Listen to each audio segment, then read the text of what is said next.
Thanks to all the witnesses for making, in some cases, the long trek here. I just want to add a few remarks. I am delighted that the first meeting of this subcommittee is focusing on what is, I think, maybe the critical issue in this space, and that is Section 230. And I want to amplify something that Senator Blumenthal just said, which is that Section 230, as we know it today, is not only outmoded, it's not only outdated, it's really completely unrecognizable from what Congress wrote in the 1990s. I mean, let's be honest. The Supreme Court heard arguments to this effect just a few weeks ago, but the Section 230, as we know it today, has been almost completely rewritten by courts and other advocates, usually at the behest of big tech, the biggest, most powerful corporations, not just now, but in the history of this country.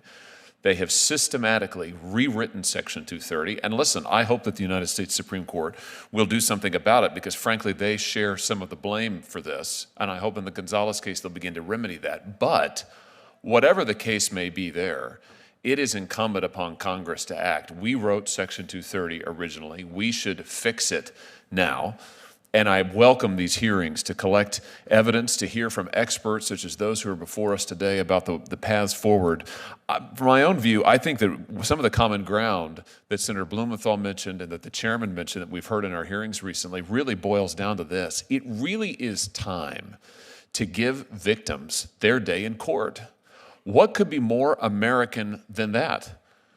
Every American should have the right when they have been injured to get into court, to present their case, to be heard, and to try to be made whole. Section 230 has prevented that for too many years. And I would hope that if we could agree on nothing else, we could agree on that basic, fundamental, dare I say, fundamentally American approach.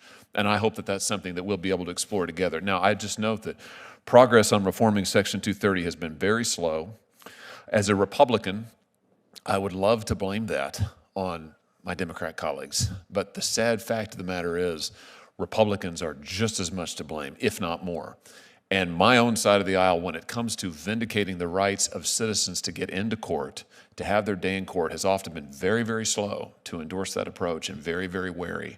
But I think that the time has come to say that we must give individuals, we must give parents, we must give kids and victims that most basic right. And I hope that this subcommittee and the committee as a whole, the Judiciary Committee as a whole, will prove in this Congress that real bipartisan action with real teeth is possible, and we will see real reform for America's families and children. Thank you, Mr. Chairman. Thanks, Senator Hawley. I'm going to